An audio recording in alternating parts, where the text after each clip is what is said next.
We're recording now. We've gone about half an hour without recording. My apologies.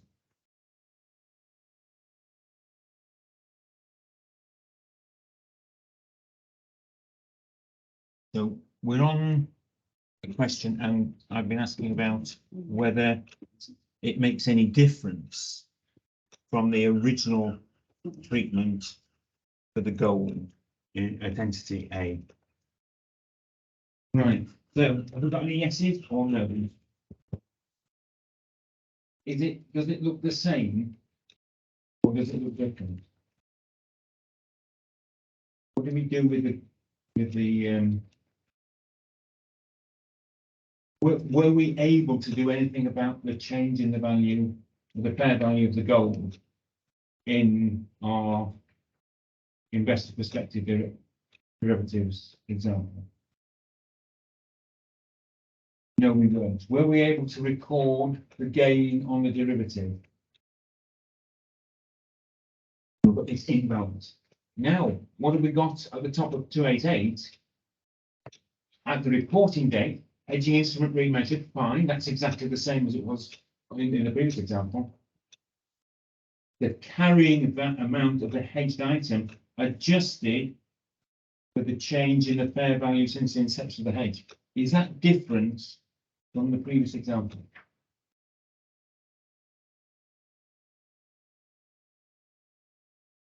If I can in this picture. For the benefit of the tape, I noticed a bit of nodding. Right, the gain or loss on the hedging instrument and the loss or gain on the hedged item will be recorded. Profit or loss in most cases, but it could be in other comprehensive income if the hedged item is an investment in equity that's measured through fair value to global comprehension. Just because it was the inventory rules last time, that wasn't. Exactly. So that the use of hedge accounting helps us to deal with the inventory rules that was causing the volatility. Yeah. And although, as an outsider looking in, we might say, well, so what if there's a bit of volatility? From the director's point of view on the board, they might be a bit terrified that some of their major investors might not really be reading the accounts very thoroughly and think that they've got volatile profits and therefore either they deserve higher returns. So let's now read investor perspective hedge accounting. Are you ready? It starts off with virtually the same first sentence. An entity has inventories of gold that cost 8 million, but whose fair value has increased to 10 million. The entity is worried that the fair value of this inventory will fall. We knew that.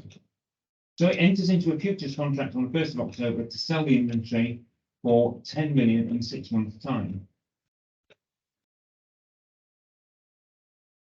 This was designated as a fair value hedge. By the reporting date, the fair value of the inventory had fallen. So there was a 1 million increase in the fair value of the derivative. Nothing new. The entity documented the hedge at inception and believes that all effectiveness criteria have been met. Under a fair value hedge, the movements in the fair value of the item and the instrument since the inception of the hedge are recognised. The gains and losses will be recorded in profit or loss. The 1 million gain on the futures contract and the 1 million loss on the inventory will be accounted for as debit derivative, credit profit or loss, debit profit or loss, credit inventory. By applying hedge accounting, the profit impact of remeasuring the derivative to fair value has been offset by the movement in the fair value of the inventory. Volatility in profits and earnings per share has in this example been eliminated. This may make the entity look less risky to current and potential investors. Final paragraph. The inventory will now be held at 7 million. This is neither the cost nor the net realizable value. The normal accounting treatment of inventory has been changed by applying hedged accounting rules.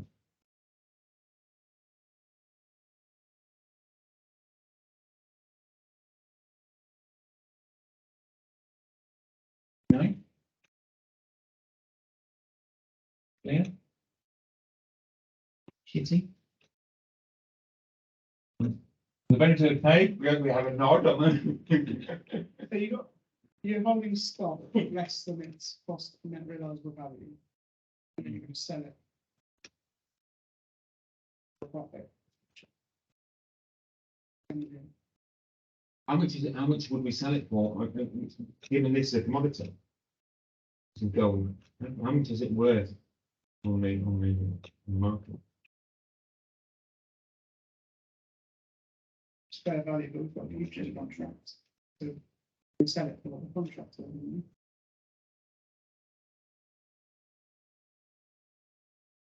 Yes. Then you have a gain on that contract. So Yeah. So we're going to hold it contrary to the net realisable value in contract. Then Yes. It's I weird. can kind of understand what you mean, because. It's weird, so that, because really, we bought it for 8 million, we sold it for 10 million, but when we dispose of it, we'll get a gain of 3 million. We're not, and does that not go for the profit and loss anyway, so then it doesn't really smooth, it doesn't have the volatility in the profits, so I don't really understand. Right, what we're looking at is, while we continue to hold it, we've got a gain on the value of the derivative because the value of the gold has fallen. So it's just to stop volatility in between the purchase date and the auction date. Yeah. Then is that not almost like overstating profit? Or is it because we've committed to sell it, then it's saying, What do we do with futures? What was the practicality aspect of a futures contract that we dealt with when we were looking at financial management?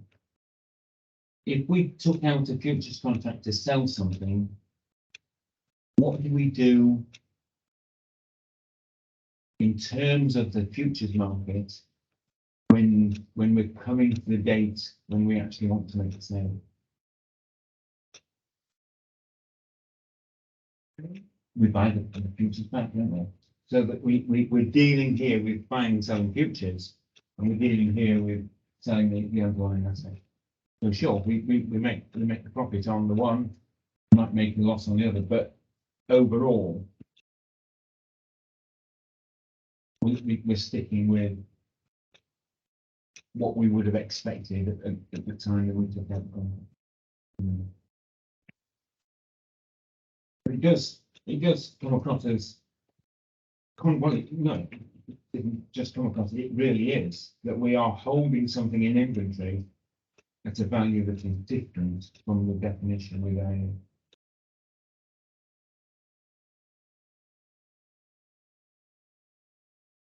Would you like to practice something? Let's have a look. Fair value hedge for the top of page 289. On the 1st of January, an entity purchased equity instruments for their fair value of up 9%. We bought these shares. The equity instruments were designated upon initial recognition as fair value through OCI. Right, they can be. We know that they can be. We have to. It's an irrevocable decision, but we can do that. At the 30th of September, the equity instrument was still worth the same amount, 900,000. The entity became worried about a decline, the risk of a decline in value. They could as well sell it there and then, but they didn't. It therefore entered into a futures contract to sell the shares for 900,000 in 6 months' time. It identified the futures contract as a hedging instrument as part of the fair value hedging arrangement. Fair value of the hedge was correctly documented and designated upon initial recognition, and all the other effectiveness criteria for value by the reporting date, so we can have off October, November, December, the fair value of equity had fallen and the fair value of the futures contract had risen by 90,000. Okay. Yeah. We kind of came across basis in FM, even if we didn't like it very much. But there's obviously a slight difference between the two. Explain the accounting treatment of the fair value hedge arrangement based on the available information. So we need to do, we need to understand what's going on. We know that one's gone up and the other's gone down. They're not completely matched.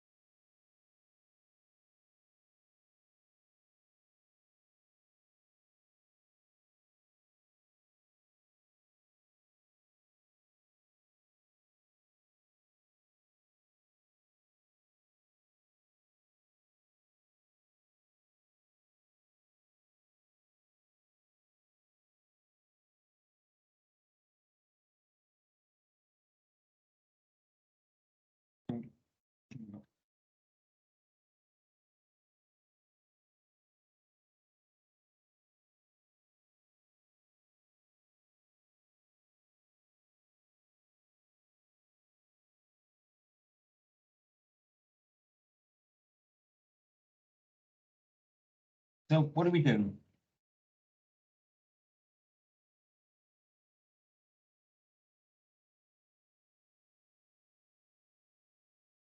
Got a fall in the value of the equity of 100,000. That makes sense. Charging fair value against the OCI, so that the OCI has got a debit item, 100,000. Equity instrument credited with 100,000.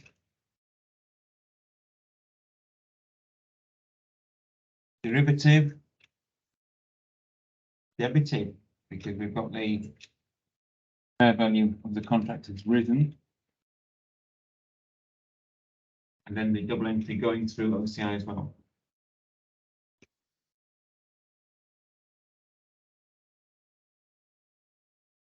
So we're asked to explain the accounting treatment.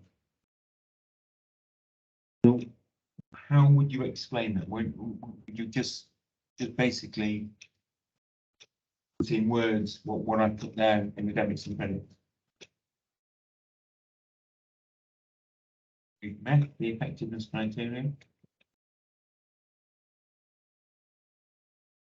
Sure. There's a slight net difference,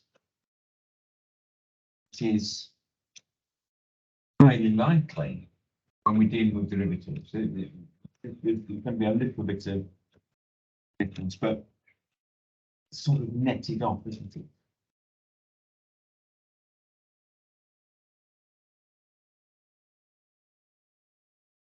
And Be expected to explain more than just the. you just basically saying what we've got there on the screen. Let's look at Chive. Chive has a firm commitment to buy an item of machinery. For, I'm not sure what CU means, but anyway, it's a currency. 2 million on the 31st of March next year. Directors are worried about the risk of exchange rate fluctuations. On the 1st of October, when the exchange rate is 2 of these CUs to $1, they enter into a futures contract to buy 2 million of them for 1 million on the 31st of March 2023. Reasonably clear. We've got a deal, haven't we? We then get to the year end.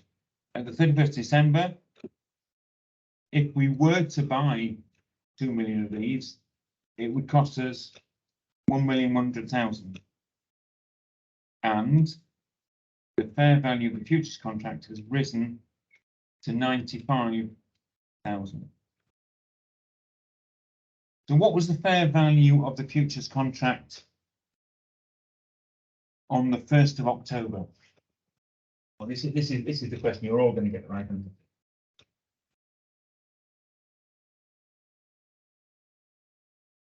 You say nothing? You say nothing? You say nothing? Brilliant. Zero value, excellent. So we've seen a growth in the value of 90%, excellent. And all effectiveness criteria compatible. Explain the accounting treatment of the above if the financial statements, in the financial statements for the year, if hedge accounting was not used. What would be the accounting treatment if we didn't use hedge accounting?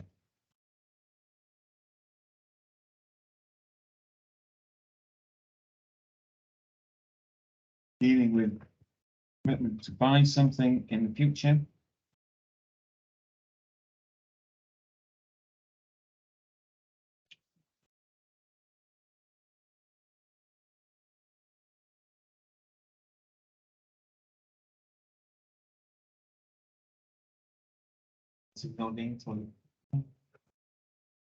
James has already said it, so I don't need to say it now. Right, what about the next one?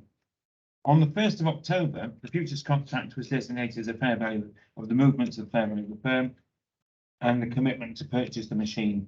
What would the accounting treatment be now? So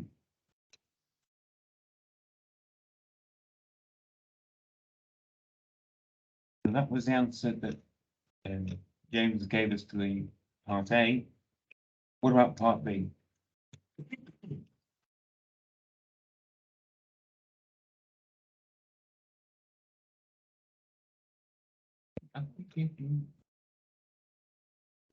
We've got two of these right already, so I'm sure that you can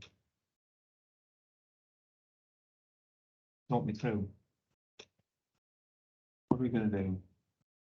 Is it going to be the same? Well, you can tell me no, it's going to be different. So how is it going to be different? I don't know what the credit is supposed to be. Because in the last one. Fair value through, are we? It'll be debit, profit or loss, £100, Okay, but then the credit. I would assume it goes in the machine, but it's the machine that we bought we've bought the machine up. it. So.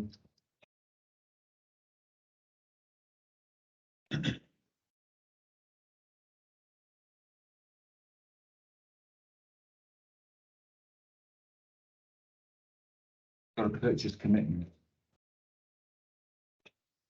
We're going to put the credit into the purchase commitment. Yeah. So that was something that we recognised separately. Yeah. So that we did up an asset and a liability. We recognise the purchase commitment. How does the purchase commitment get recognised in this section? It's going to be a current liability.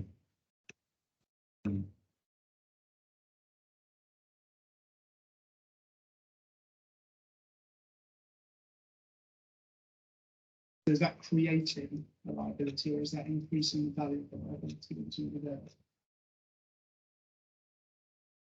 It's creating it. Okay. Yeah. Fine. Yeah.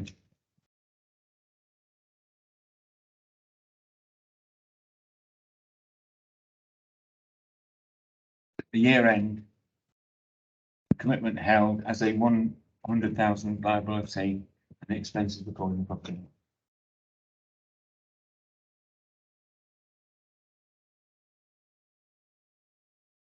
And it goes back to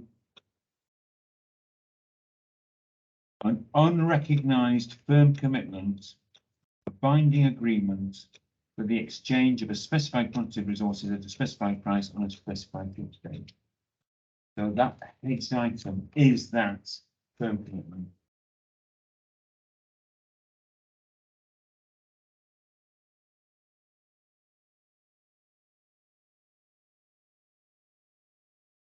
Yeah, the volatility when we're using hedged accounting would be 5,000, whereas without it, we would be showing a gain in 2021 of 95,000. And if nothing else happened up until the date of the actual purchase, we would show a loss of 100,000 the following year. So we've taken it into take place all within the 2021 account. All right with this, or do we need more practice questions?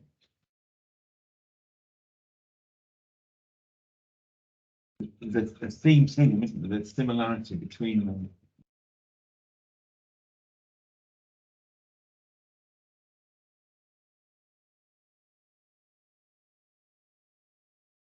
That's the account treatment, and yeah, primarily through profit and loss.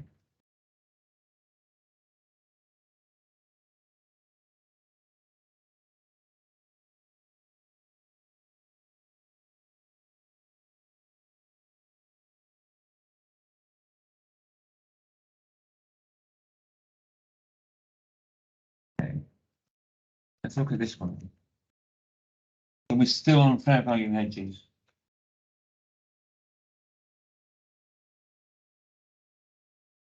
First of July, copied the name of the company.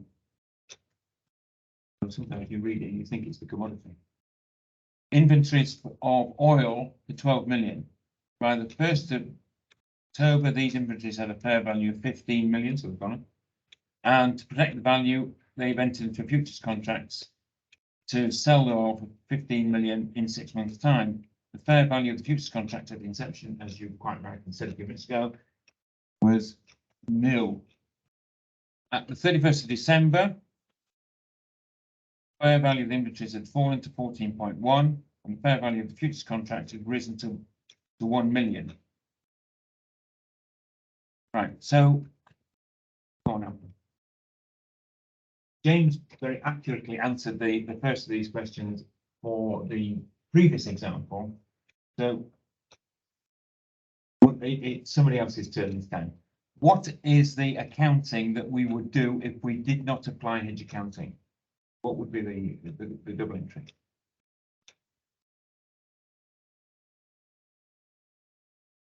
The derivative of million in credit, you know. Brilliant.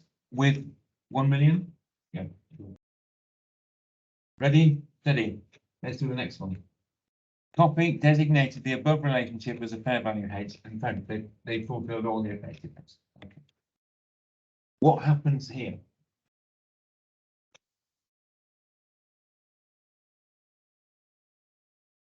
And again, the 1 million. All right, the first is fine. Yep, good.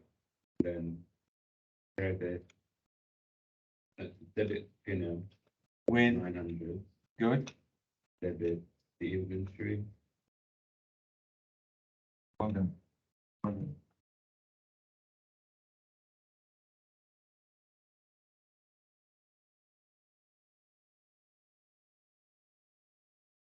All right.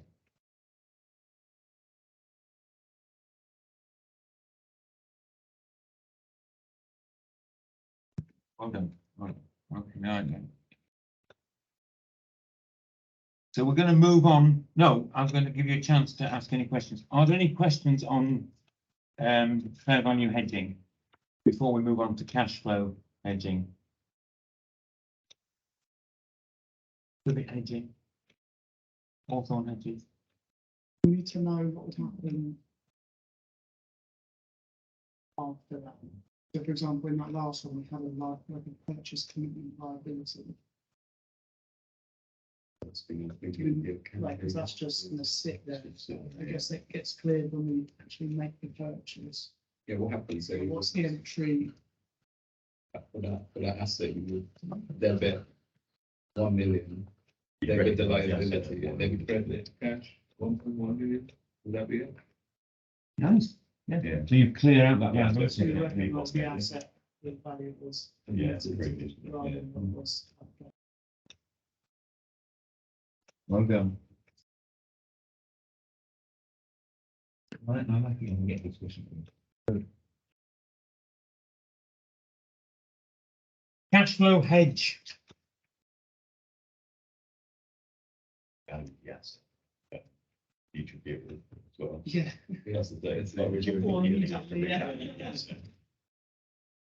So you can't just carry it at a lower value, just if that's what it was previously. You need to obviously be Cost on it. revaluing assets. Right, so you carry it, depending on your IAS 16 approach, isn't it? Yeah, Are we going to carry it at cost or are we going to carry it at round valuation? Then is the cost, what it costs you in dollars, or the cost in whatever that other currency was. Then you commit it to the future, So, because otherwise the cost seems too low. yeah, so yeah. We paid You're 1.1 gonna million. revalue that. Recognise it. the cost of it now, so we've got 1.1 million coming out of cash, haven't we? Also got the provision. Yeah, No. yeah, no, yeah. Mm. So if you 1.1 million coming out of cash, 1 million goes to the asset, 100 grand comes off the liabilities. Yeah. Is that That was is that saying, just if for- it is was that on the just the way asset, it's it goes 100 then? grand undervalued. Yeah. Would you then need to revalue Only if your model was the to carry it the at fair value? valuation, yeah.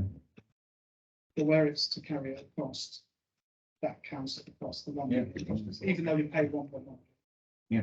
Okay. Is that just because you've elected it as a hedging agreement? At the, And that's what the I- outset, yeah.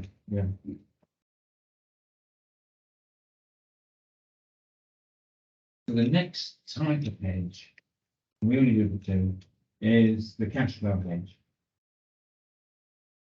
Cash flow hedge is remeasured to fair value at the reporting date. Gain or loss is recognised in OCI. But if the gain or loss on the hedging instrument since the inception of the hedge is greater than the loss or gain on the hedged item, we've had a little bit of this in fair value and we just live with it. The excess gain or loss on the instrument must be recognised in profit or loss. We probably need some examples to help us with this, but can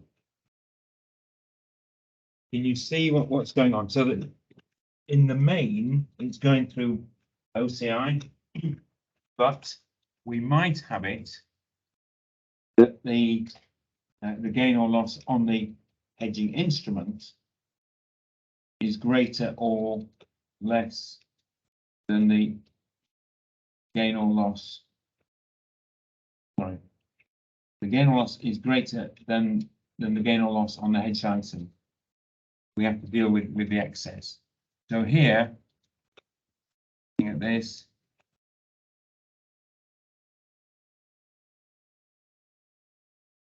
we need to know about whether it is highly effective, and this is what we mean. Under a cash flow page, the hedging instrument is adjusted for change in fair value, and there have arisen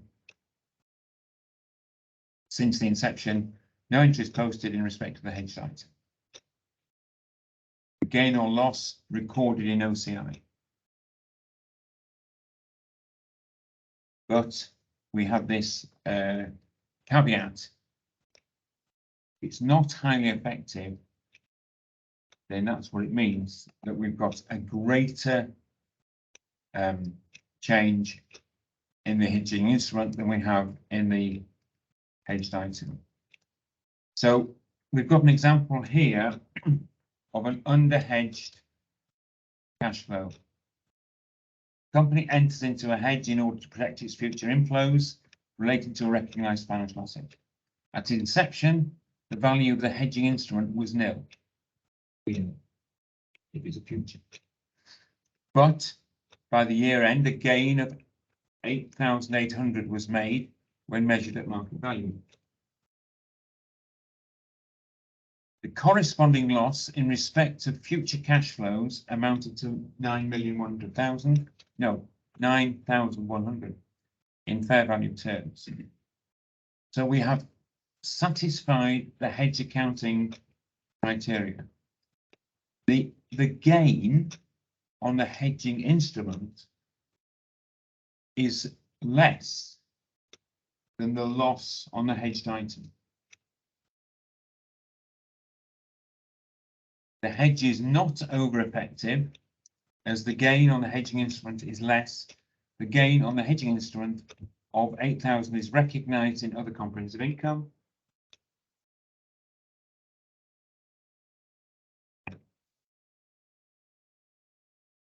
Look at it the other way around.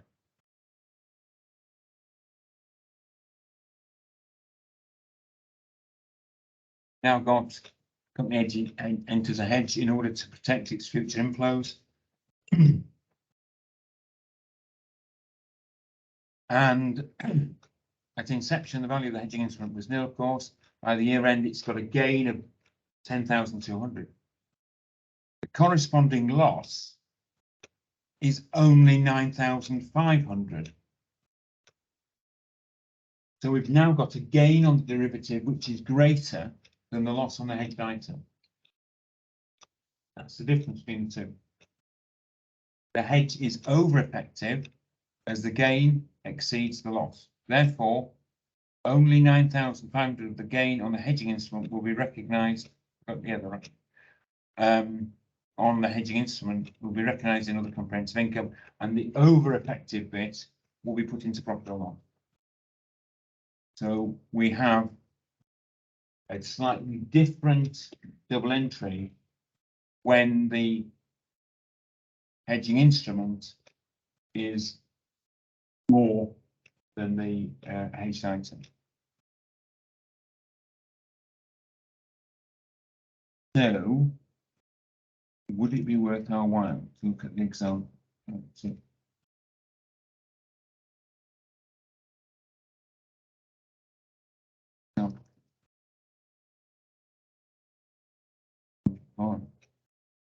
I thought help you through this one. Right, here we go. On the 1st of July, our friend Coffee buys inventories of oil for 12 million. By the 1st of October, they've gone up to 15 million. To protect its cash flows, they enter into a futures contract to sell the oil for 15 million in 6 months' time. Fair value of the futures contract inception is nil. At the 31st December, the fair value of the inventories has fallen to 14.1 million, and the fair value of the futures contract has risen to 1 million. Explain how the above would be accounted for at the year end if Coffee designated the above relationship as a cash flow hedge.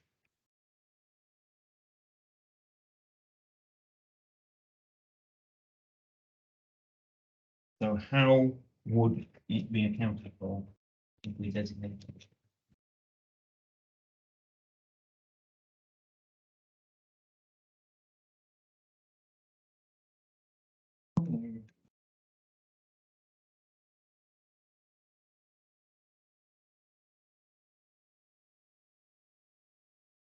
Normally, James will be answering for me, so I don't think I've ever taken it. Whose turn is it now? Not stopping answering again, sorry. Just thought that other people ought to have a go.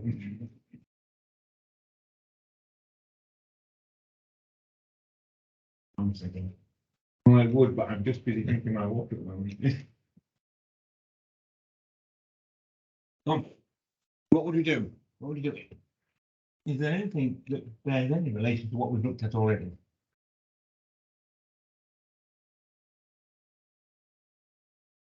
It's remarkably similar, isn't it?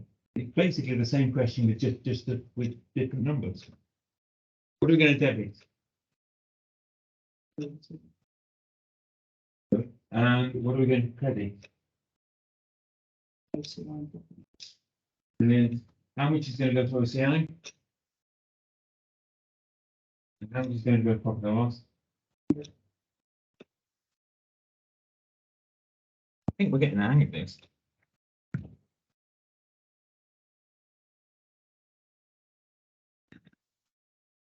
I put dot, explain. How would you explain? Probably just 2 sentences. This is an overhedged situation.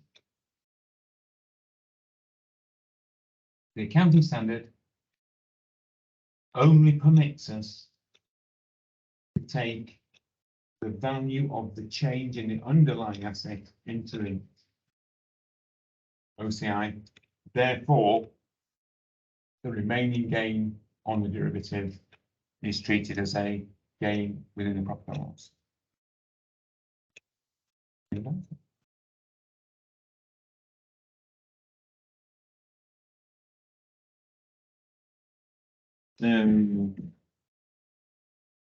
You can see on page 290, basically 2 very, very similar scenarios. You know, we've got one which is over and one which is under.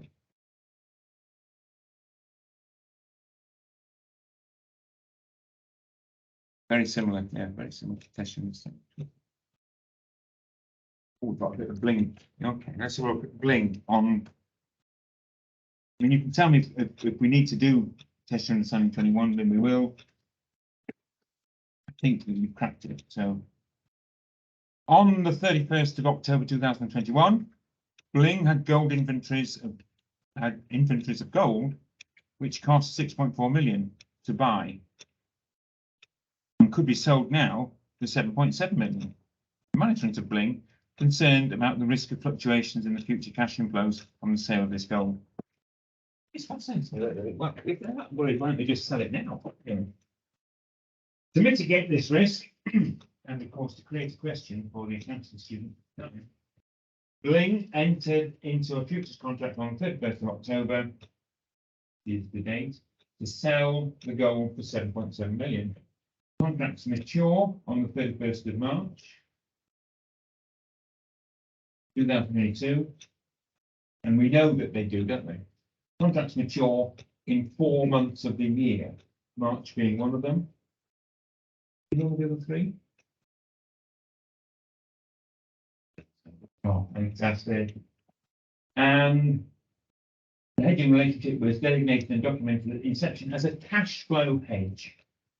All effectiveness criteria have been satisfied. On the 31st of December, on year end, the fair value of the gold was 8.6 million. So it's a bit more, it's 0.9 more. Spot on.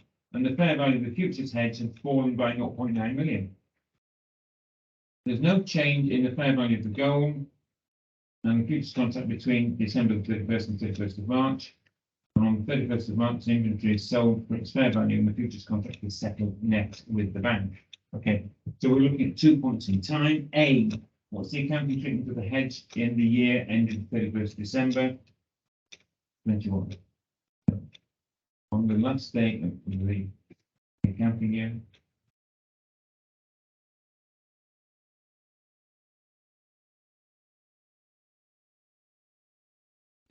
Which is quite nice and neat.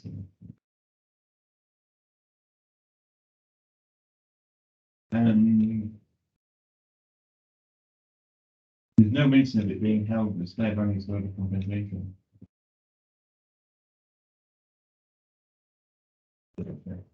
We have all the gains and losses been recognised for the compensation. So,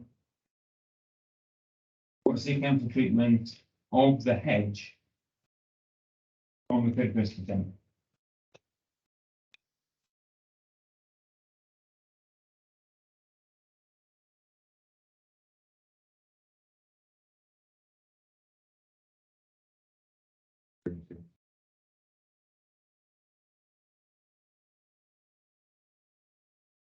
Brilliant.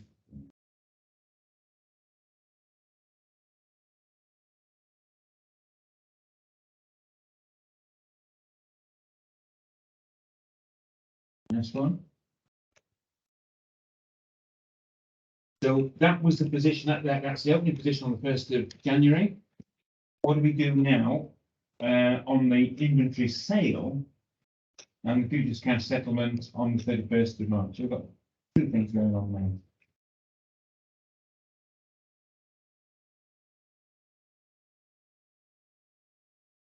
Might have obviously brought forward on. I think.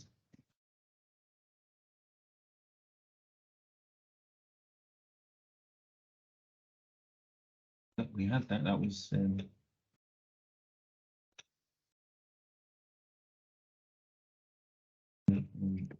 Okay, so we've got what we've done, and this was the 31st of December. What are we doing now on the 31st of March? Good. 15th of March. No, no, next December. 31st of March it is. The second bit next with the value.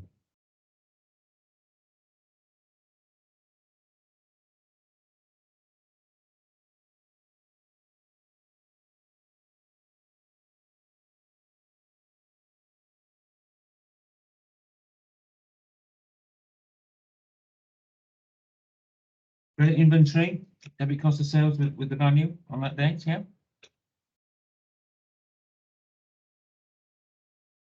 Debit cash, the 8.6 that we're expecting. Credit revenue.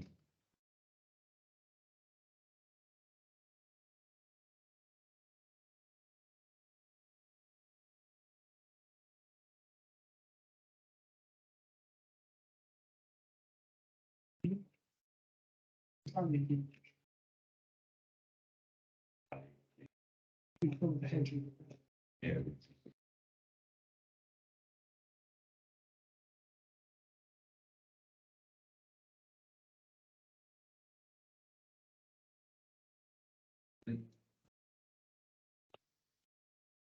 That's that selling it for the value. Just go. Debit inventory. So, inventory value would be. It's the line.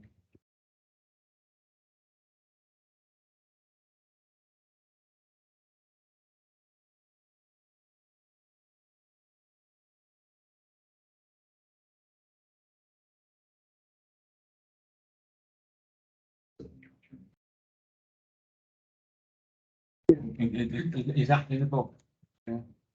That's what. Does mine agree with the book? Yeah, Yeah. I don't know why we haven't, I thought we said that It doesn't, when we had to be revalued. yeah, it doesn't acknowledge the revaluation. Yeah.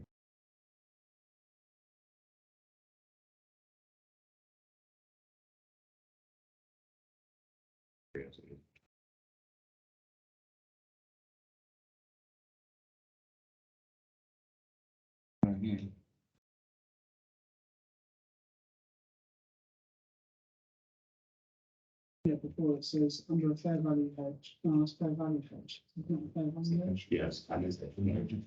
That's fine. But it's under hedge.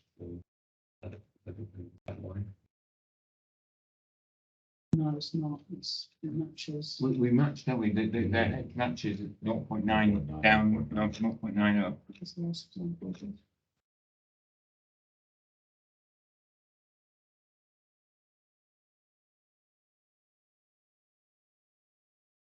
So do you just not revalue the underlying asset or instrument under the cash flow hedges?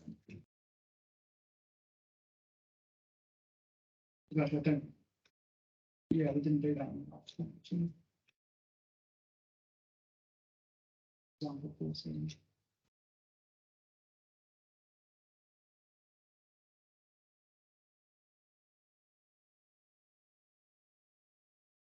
Right. The final paragraph on 290 says, if the hedged item eventually results in the recognition of a non-financial asset or liability,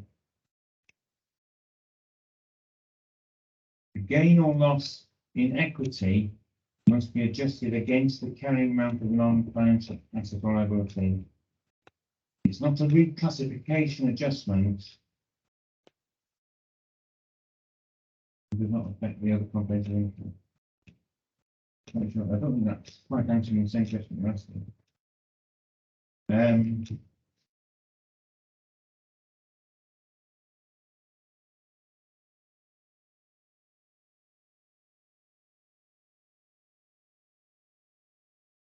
With images of gold, we've got cash flow hedge.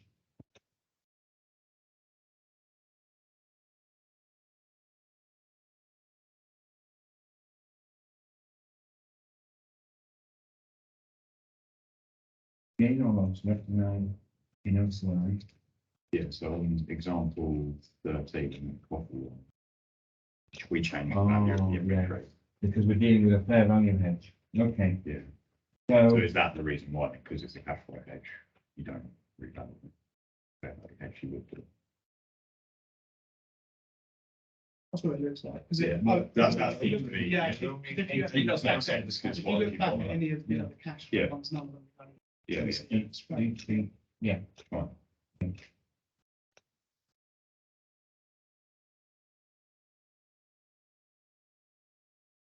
We've got another one here, which is a finance asset, so this might be useful. In January, Grayton, whose functional currency is a dollar, decided it would be highly probable that we buy an item at finance, okay. For 20,000, 200,000 krona. As Grayton is risk averse, it wished to hedge the risk that the cost of buying would rise, and so entered into a forward rate agreement. Okay, that's slightly different, to buy 200,000 in 1 year's time for a fixed sum. The fair value of this contract was 0 and it was designated a hedging instrument. At Grayton's reporting date, the krona had depreciated and the value of 200,000 was now $90,000. And the fair value of the derivative had declined by 10,000. These values remain unchanged until plant was purchased. So we've now got an item of plant that we are entered.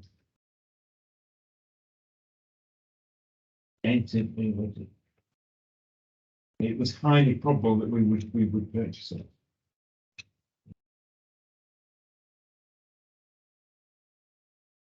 For this one, do we need to decide which hedge to use? Because it doesn't tell us if it's fair value or cash flow, unless I missed it. Well, I think that there is a clue in there.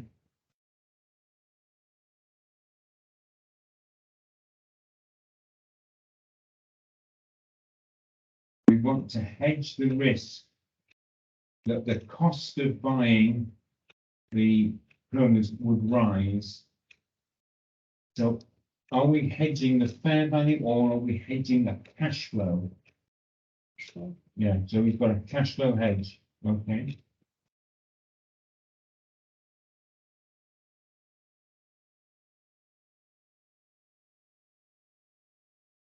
We've got the derivative falling by 10,000 and the cash flows increased in value by 10,000.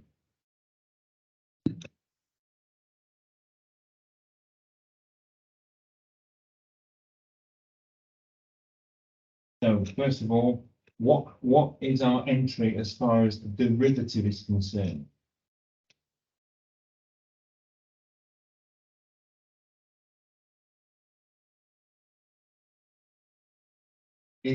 Are we going to make an entry of 10,000, for example? Yes. Is it going to be a debit entry or a credit entry? Credit entry. So we'll have to have a negative balance. And where does the debit entry go?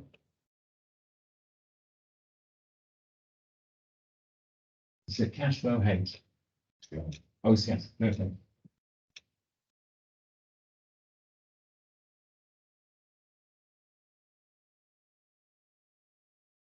And then we've got the forward contract will be settled and closed when the asset is purchased. The loss on the hedging instrument held within the equity is adjusted against the carrying amount of the plant.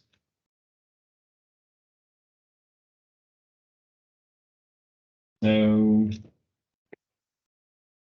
we're going to have, first of all,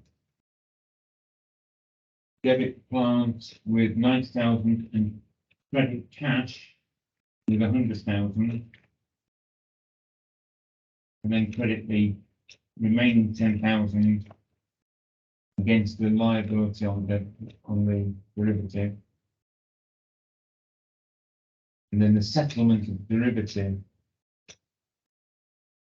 would be to debit plant with another 10,000. And the cash flow hedge reserve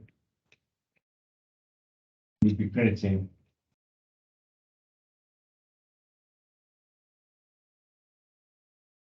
So we're going to hold the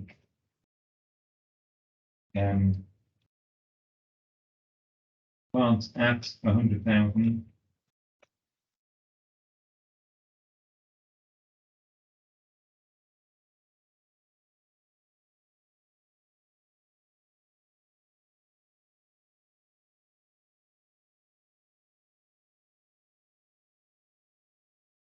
Which is what the derivative guarantee.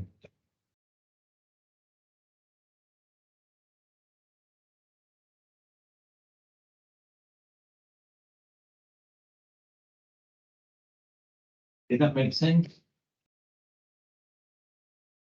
The 70% sort of. Okay. 95%. Good. Long as it's 51% makes sense, then we're going to be all right. But it'd be a bit more comfortable. Sure about that cash flow hedge reserve. Right. Where do you think that sits? We're then to change that to we have a column for cash flow and reserve, yeah. Is that relating to that? Paragraph at the bottom of 2 lines, isn't it? Hedge item eventually resulting in the Yes, yeah, because we're having to, because we're actually making that purchase, aren't we? We're buying the land.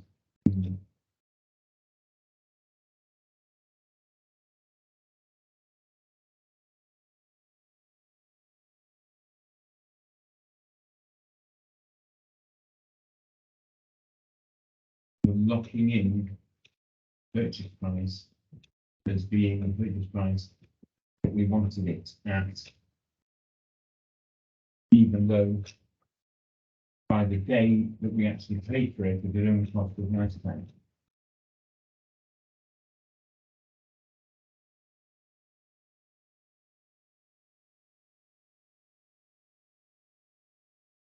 Okay, give you some more. To reassure myself, I suppose. I think I need to take the coffee order.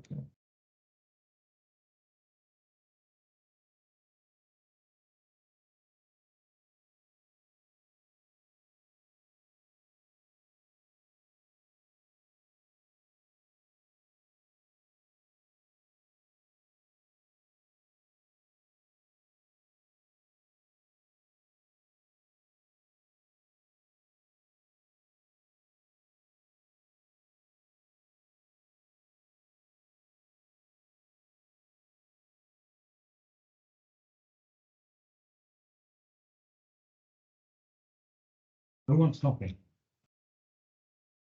Americano, no milk, latte, no sugar. Latte, latte, no sugar. You got something to say? Tea on?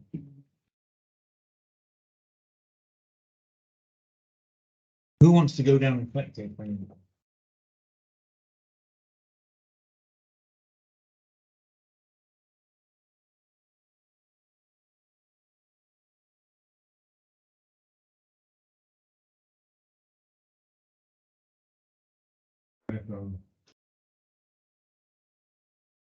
That'd be quite so helpful. Yeah, full of teenagers. Then that'd be all the more keen to get away from it.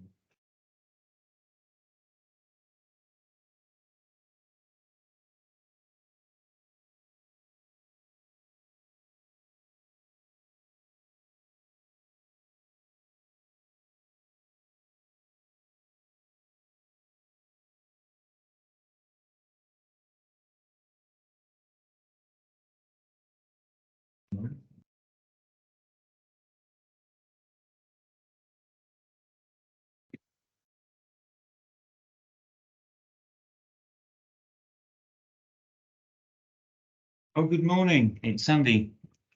Can I order some coffees? The C323. Oh no, for somebody to come and collect. Sorry. Can I order some coffees that someone can come down and collect?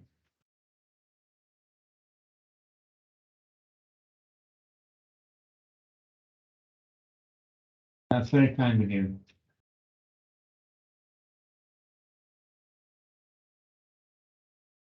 Has anybody got a spare pen and some paper?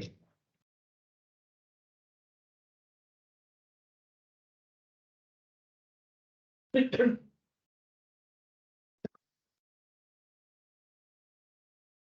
you hear me? Have you found a pen and some paper? You've got a paper. Please, can we have 2 Americanos and 2 lattes?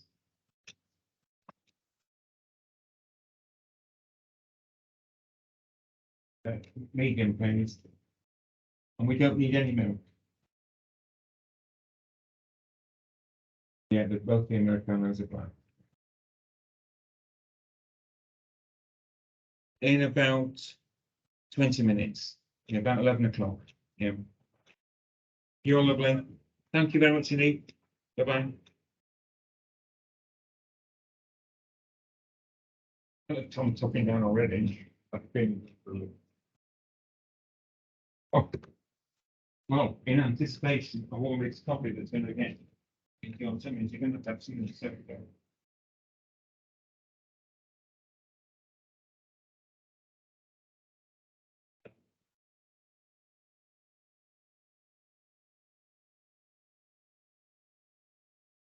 Very much. Looking forward to your help.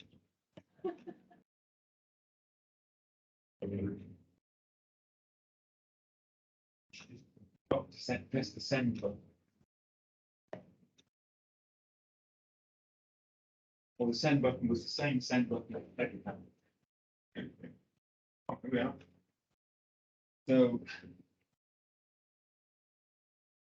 Rather than designated as a cash flow hedge or even designated as a fair value hedge. You've been designated as a copy hedge. So just before 11. They'll have the copies ready for it. Right, what do we got here? Hedge effectiveness.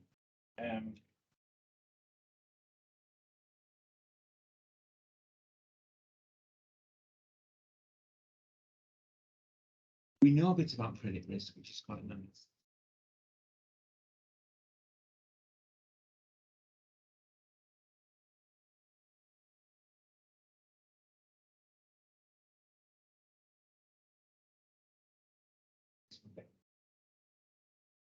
We're on the top floor. James, do you like the biscuits?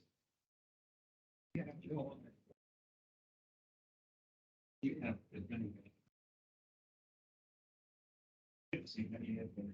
And we come to your class with Jamie Dodgers, and I said, well, the most expensive Jamie Dodgers, right? Right, hedge effectiveness. So, according to IFRS 9, a hedge is effective if there's an economic relationship between the hedged item and the hedging instrument. We've looked at things and they all have an economic relationship. E, credit risk, which we know about from last week, does not dominate the value changes that result from the relationship between the hedged item and the hedging instrument. So there can be a little bit of credit risk, but if it starts to dominate the changes, then the hedge would not be affected. The hedge ratio is the same as that resulting from the quantity of the hedged item that the entity actually hedges and the quantity of the hedging instruments that the entity actually uses to hedge the quantity of the hedge item.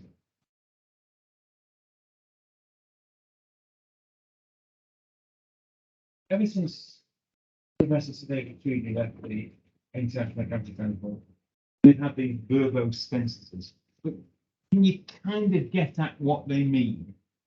I suppose what they're trying to do is they're trying to cover possible loopholes.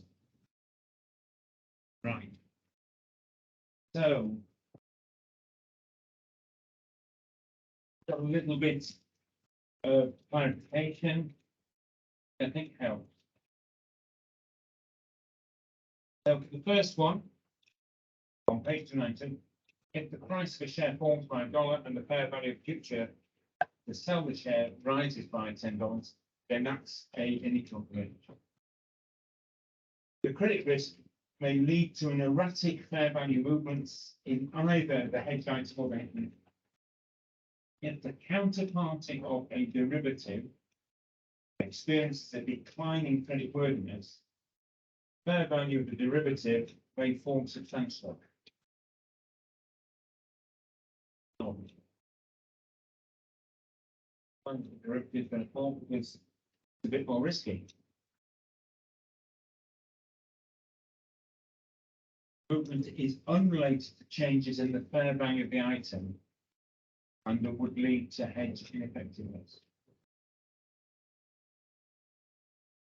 Now, can you imagine that these sorts of things would well creep into the exam questions being written for December on the subject? So this idea of what it is that makes hedge effectiveness, and I think that bit in the ordinary fund rather than gold fund is probably more understandable and easier now December than the bit in the gold. Okay, then that'll be ratio. Let's have a look at the example, which is to do with selling gallons of oil. An entity owns 120,000 gallons of oil. It enters into one futures contract to sell 40,000 gallons at a fixed price. Clear? The entity wishes to designate this as a fair value hedge with 120,000 gallons of oil as the hedged item and the futures contract as the hedging instrument.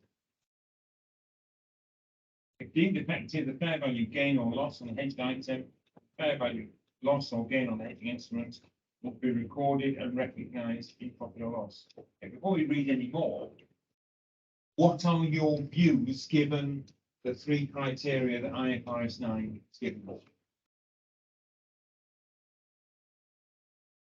Sounds all right? Got a hedging item, got a hedge item. Do something to do with how that's been committed to sell as less than less quantity. Well done. Well done.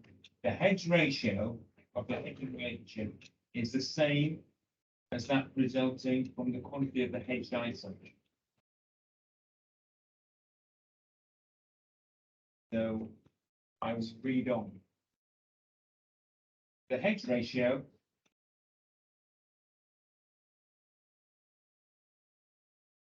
in this case 3:1 means that the gain or loss on the item would be much bigger than the loss or gain on the instrument. Yeah. If you're using 40,000 gallons to somehow hedge 120,000 gallons, this would create volatility in profit or loss that is at odds with the purpose of hedge accounting. Therefore, the hedge ratio must be adjusted to avoid it. To make the hedge effective, the hedge item should be designated as 40,000 gallons of oil to match with the hedging instrument. This creates a hedge ratio of 1:1, meaning the hedge is effective, and the remaining 80,000 gallons of oil will be accounted for using IS. It's like quite a complicated way of just saying, just match hedges with the. Just matching, the hedge ratio needs to be. So. What about a bit of rebalancing? Many hedging relationships involve basis risk. Our friend from the risk of the gain or loss on the item will not offset the loss or gain on the instrument, creating an imperfect hedging arrangement. Sometimes the basis risk is significant and can cause negative to rebalance its hedge arrangement. And I haven't seen the test. SBR. What have been AFM? For example, some airline companies hedge their exposure to rising fuel costs by entering futures contracts to buy crude oil. Though crude oil is a component of airplane fuel, there are other components and factors that also affect the cost of fuel. Due to these other factors, it may be that by the reporting date, the fair value of the hedge item has moved by considerably more than the fair value of the hedging instrument. Does that make sense? They are known as a hedging instrument. Crude oil. They are concerned about the price of aeroplane fuel. And they're not the same thing. Presumably, there is the market for aeroplane fuel. In this case, the airlines may enter an additional futures contract to mitigate their risk exposure. As such, the hedge ratio is changed in order to comply with the effectiveness requirements. Therefore, to continue applying a hedge accounting, the airline must rebalance the designated quantities of the hedge item and the hedge instrument.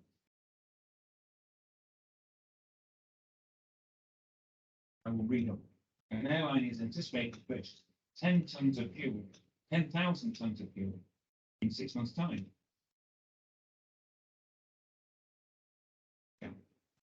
To manage the airline's exposure to a rise in fuel costs, it enters into a futures contract to buy 10,000 tons of crude oil. The arrangement is designated as cash flow hedge with a hedge ratio of 1:1. By the reporting date, 3 months later, the cumulative loss on the fair value of the item is 28,000, the cumulative gain on the fair value of the instrument. So the hedge is not fully effective. We're not really using like the right in terms of the items. Trying to.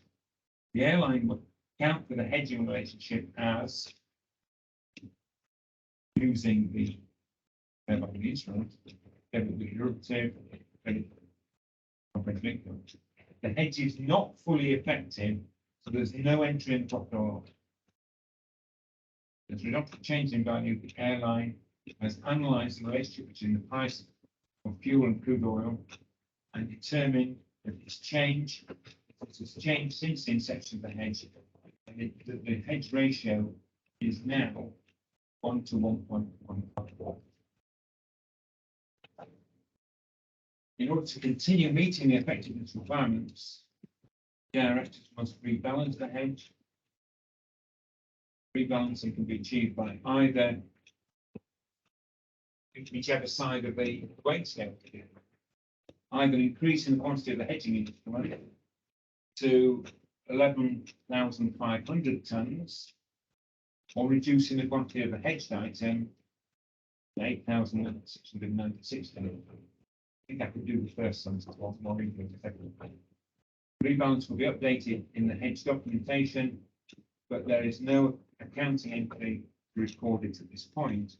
Hedge accounting will continue to be utilised going forward. System justice recognition.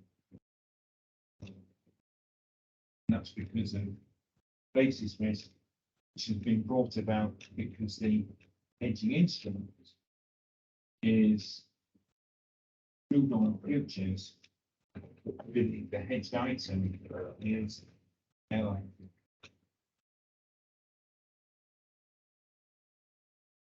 Not long to go.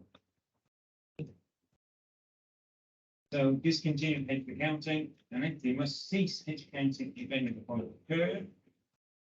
Expire their hedging instrument expires or is exercised or self-terminated. Happening, we know what Tom was saying a few minutes ago. Yeah, the futures are exercised on those, the last day of those 4 months. The hedge no longer meets the criteria. The forecast future transaction that qualified as a hedge is no longer highly probable. The other side of the coin. Discontinuance should be accounted for prospectively. On discontinuing a cash flow hedge, treatment of the accumulated gains or losses of the hedging instrument within reserves depends on the reason for the discontinuation. If the forecast transaction is no longer expected to occur, gains or losses in other comprehensive income must be taken to profit or loss immediately. So if we've got a gain in our other comprehensive income, what would our double entry be?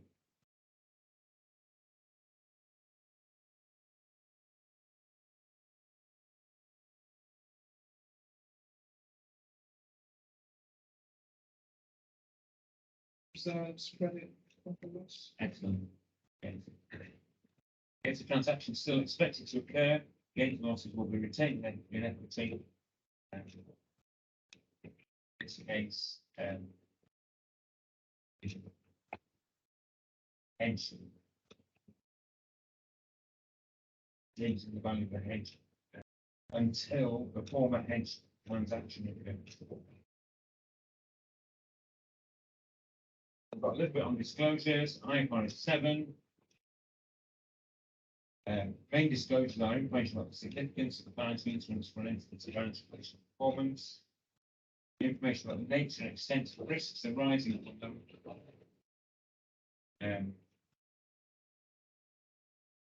Entity must disclose the significance of financial instruments for their financial performance.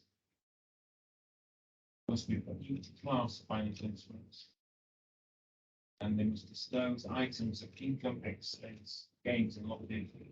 Separate disclosure of gains and losses from each class of financial instruments. So you're within the notes of the accounts, you've got these being demonstrated.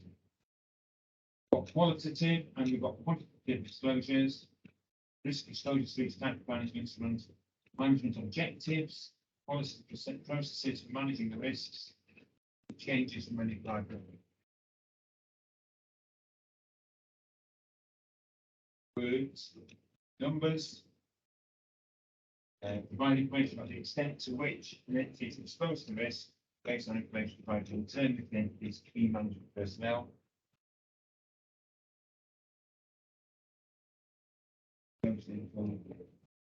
Details about the exposure, details about credit risk and liquidity risk and market risk and concentrations.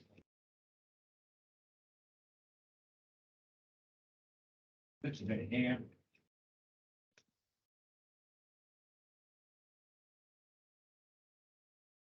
This is a debt insurer whose business is the securitization of a portfolio of underlying investments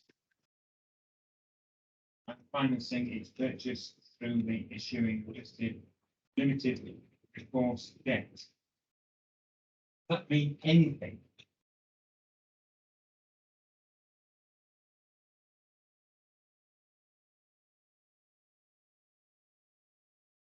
Foundation of underlying investments and financing is a thing that happened in the run up to 2008.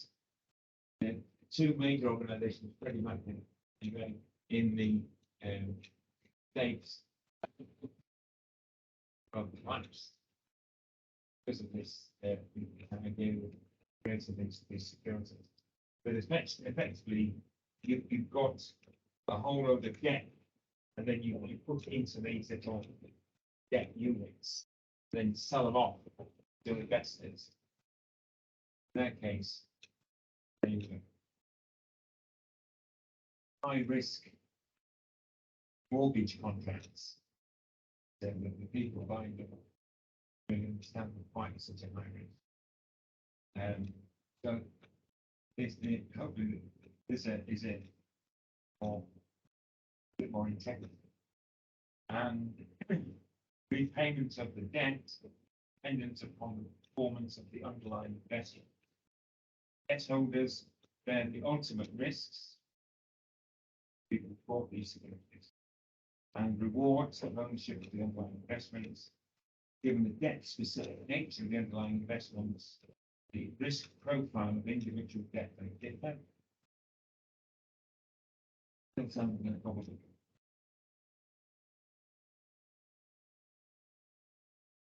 It does not consider its debt holders to be amongst the primary use of financial statements. Agree?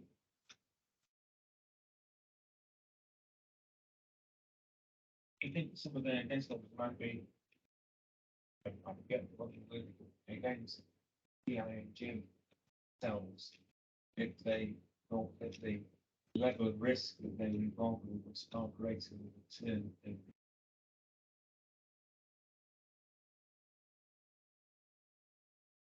Accordingly, they do not wish to provide disclosure of the debt holder's exposure to the risks in the financial statements as distinct from the risks faced by the company's shareholders.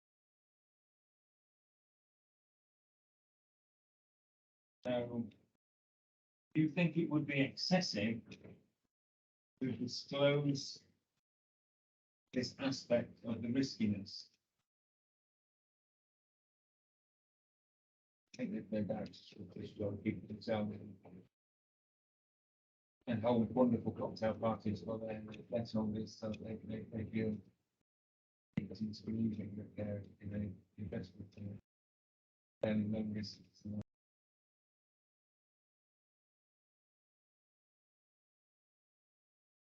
The discussion question, you don't really like this.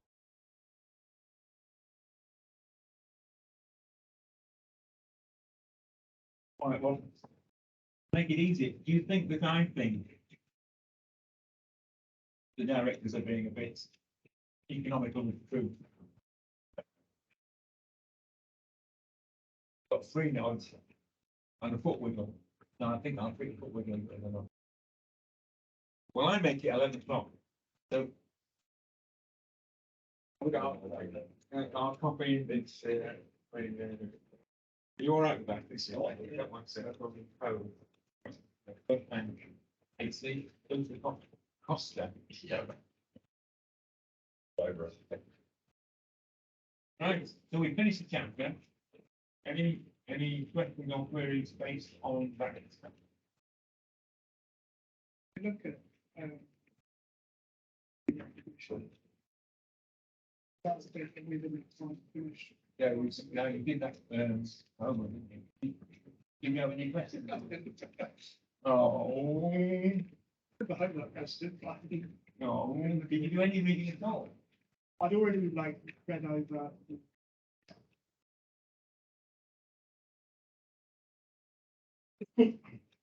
I mean, I'll stop the recording and then we'll start again in a minute. All right, I'll put up the back end of the previous part. Right. Let's do. Evan, are you all right? Everything?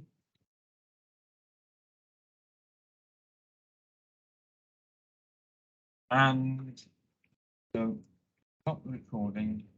Let's we'll start in a minute.